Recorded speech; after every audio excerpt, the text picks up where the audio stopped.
नमस्कार दोस्तों, मैं जयप्रकाश आपका स्वागत करता हूं जेपी क्लासेस ऑफिशियल में। आज हम विलोम शब्द देखने जा रहे हैं दोस्तों।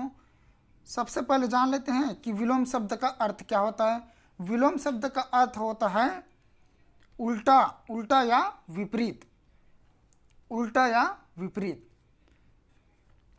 तो कैसे उल्टा हो रहा है और कैसे विपरीत हो रहा है इनको देख लेते हैं दोस्तों। जैसे गरम का ठंडा, गरम का ठंडा।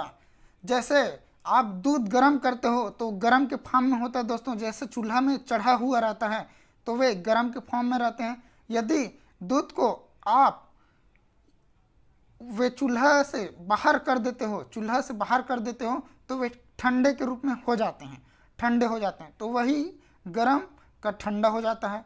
वैसे ही अगाड़ी और पिछाड़ी, अगाड़ी मतलब जो आगे हो और पिछाड़ी मतलब जो पीछे हो, ये है अगाड़ी और पिछाड़ी।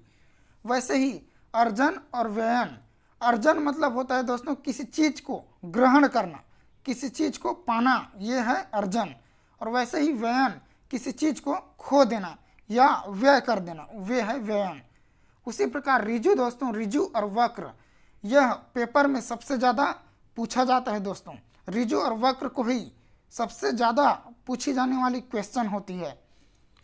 रिजु सबसे पहले देख लेते हैं रिजु क्या होता है। रिजु मेरे ख्याल से दोस्तों, मैं जहाँ तक जानता हूँ, ये ऐसे 100 डिग्री 180 डिग्री वाले जो अंश होते हैं ना, उन्हें रिजु वक्र बोलते हैं। रिजु 180 डिग्री होते हैं ना, उन्हें रिजु रेखा बोलते हैं। वैसे ही वक्र रेखा जैसे एक बिंदु से दूसरे बिंदु की ओर, लेकिन ये टेढ़े मेढ़े के रूप में ऐसे जाता है, तो ये हो जाता है वक्र रेखा। चलिए अब आगे बढ़ते हैं दोस्तों। सरल का हो जाता है कठिन। आप जानते हो कोई कुछ प्रश्न सरल होते हैं, कुछ प्रश्न कठिन होते हैं। वैसे ही सरल का विलोम कठिन हो जाता है। अटल, अटल का ढुलमुल, अटल का ढुलमुल होता है। अटल मतलब होता है जो सदैव एक समान हो, जो अटल रहे, ऐसा बोलते हैं ना दोस्तों, जो अटल रहे, वे है अटल। वैसे ही ढुलमुल जो कहीं भी या किसी भी पक्ष में आते जाते रहता है, यानी कि कोई भी एक व्यक्ति को बोल दो, अपने भाषा में अटल रहते हैं, अपने बोली में अटल रहते हैं। तो वैसे ही वे व्यक्ति जो अपने भाषा में अटल ना रह के किसी भी भाषा में चले जाते हैं, वे है ढुलमुल। ये है अटल और ढुलमुल। वैसे ही अवाक, अवाक का विलोम सवाक हो जाता है। यहाँ दोस्तों देखिएगा, भिज्ञ मतलब होता है जानकार और अनभिज्ञ मतलब होता है अनजान, अनजान। भिज्ञ मतलब होता है जानकार बताया हूँ, लेकिन यहाँ अपवाद स्वरूप होता है अभिज्ञ। हम लोग भिज्ञ को देखेंगे, भिज्ञ मतलब होता है जानकार, अ लगा दिए तो विलोम हो जाता है, ऐसा सोचते हैं, लेकिन यहाँ अपवाद के रूप में है अभिज्ञ। अभिज्ञ का अर्थ होता है भिज्ञ, लेकिन इनका विलोम क्या होता है, अनभिज्ञ हो जाता है। यहाँ अभिज्ञ का अर्थ भी होता है जानकार होता है दोस्तों। अभिज्ञ का अर्थ जानकार भी होते हैं और भिज्ञ का अर्थ भी जानकार होते हैं। वैसे ही अनभिज्ञ का अर्थ होता है अनजान, अनजान हो जाते हैं, ये इसका अर्थ हो जाता है अनजान। वैसे ही क्षुद्र, क्षुद्र का महान, क्षुद्र का महान, क्षुद्र का विलोम होता है दोस्तों महान। तो यहाँ क्षुद्र का अर्थ होता है दोस्तों, क्षुद्र जो निम्न सोच वाले होते हैं उन्हें क्षुद्र बोलते हैं, जो उच्च सोच वाले होते हैं उन्हें महान बोलते हैं, इसलिए हो जाता है क्षुद्र का महान। अब देख लेते हैं दोस्तों अधिक का कम। अधिक तो आप जानते हो, आपके पास अधिक पैसा है, आपके पास कम पैसा है, ऐसा बोलते हैं, तो अधिक या कम। अत्यधिक का अल्प, अल्प आप जानते हो, कम को अल्प बोल देते हैं, अत्यधिक को अधिक को बोल देते हैं। वैसे ही व्यक्ति, व्यक्ति का समाज हो जाता है दोस्तों। तो यहाँ ध्यान रखिएगा, व्यक्ति का समाज होता है, ये भी प्रश्न में पूछा जाता है। श्लाघा का निंदा होता है दोस्तों, श्लाघा का निंदा।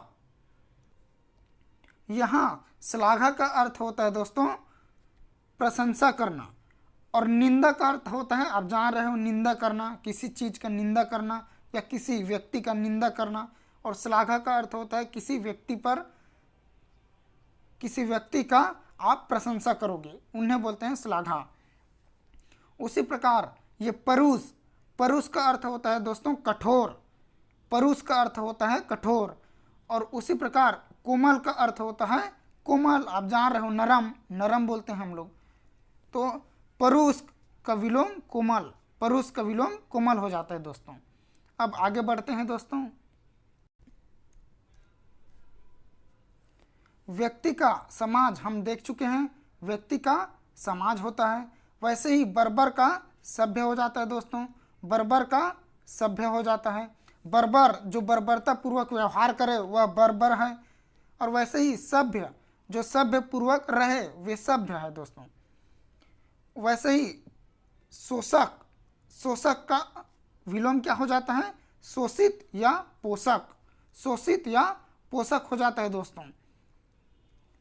शोषक का विलोम क्या हो जाता है? शोषक का विलोम शोषित या पोषक हो जाता है।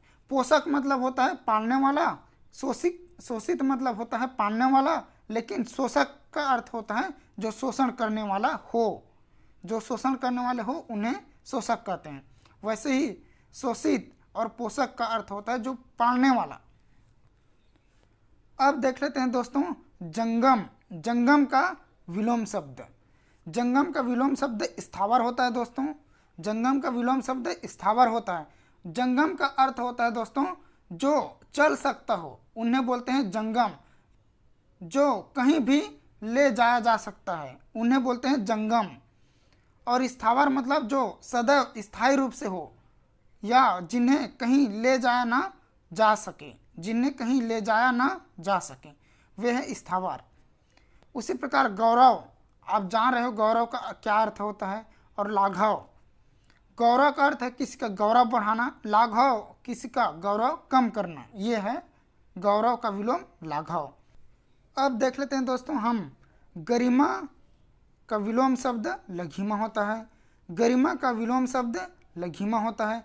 गरिमा का अर्थ होता है किसी का गौरव बढ़ाना या उनका मान बढ़ाना, गरिमा बढ़ाना ही गरिमा है दोस्तों। उसी प्रकार लघिमा किसी का गौरव कम करना लघिमा हो जाता है। पाश्चात्य, पाश्चात्य का पौरस्त्य होता है दोस्तों। पाश्चात्य मतलब पश्चिम, पौरस्त्य पाश्चात्य का पौरस्त्य होता है दोस्तों। उसी प्रकार हम कुल्टा देखें, कुल्टा का पतिव्रता होता है, कुल्टा का पतिव्रता। कुल्टा का अर्थ होता है दोस्तों जो विधवा माताएं होती हैं, जो विधवा माताएं होती हैं उन्हें कुल्टा बोलते हैं। उसी प्रकार पतिव्रता माताएं होती है दोस्तों तो उन्हें पतिव्रता बोलते हैं, जिनके पति होते हैं। अब देख लेते हैं सिख, सिख का विलोम नख होता है दोस्तों, सिख का विलोम नख। तो आप ये देख सकते हो सिख, सिख मतलब सिर समझ सकते हो, और नख मतलब जो पैर का नाखून है ये तो सिख का नख ऐसा सोच सकते हो, ऐसा याद कर सकते हो दोस्तों। उसी प्रकार मसष्ठा, मसष्ठा का रुक्ष, मसष्ठा का विलोम रुक्ष होता है। ध्यान रखिएगा दोस्तों मसष्ठा का विलोम शब्द रुक्ष होता है, ये प्रश्न में आ चुका है दोस्तों। अब देख लेते हैं दोस्तों उग्र का विलोम शब्द क्या होता है। उग्र का विलोम शब्द सौम्य होता है। उग्र का सौम्य, आप जानते हो कई लोग अत्यधिक उग्र हो जाते हैं, लड़ाई झगड़े में उतारू हो जाते हैं। वैसे ही सौम्य जो एकदम सहृदय पूर्वक रहे या साधारण रूप से रहे वे है सौम्य। उसी प्रकार ओजस्वी, तेजस्वी का विलोम देखते हैं तो ओजस्वी और तेजस्वी का विलोम हो जाता है दोस्तों निस्तेज। ओजस्वी का अर्थ होता है एकदम ओज पूर्वक जो रहते हैं उन्हें ओजस्वी कहते हैं। वैसे ही जो तेज रहते हैं उन्हें ही तेजस्वी बोलते हैं। तो ये दोनों का अर्थ एक ही होता है दोस्तों, ओजस्वी और तेजस्वी का। और इसका विलोम क्या हो जाता है? निस्तेज हो जाता है, जिनके पास तेज ही ना हो। यानी कि जैसे कि आप जानते हो ओजस्वी लड़का, तेजस्वी लड़का ऐसा बोलते हैं ना दोस्तों, तो वैसे ही निस्तेज यानी कि जो अच्छे से कार्य नहीं कर पाते वे हैं निस्तेज, और एक कार्य के रूप में देखा जाए तो अच्छे से कार्य कर लेते हैं वे तेजस्वी है, और वैसे ही जो अच्छे से कार्य नहीं कर पाते वे निस्तेज है, ऐसा बोल सकते हैं दोस्तों।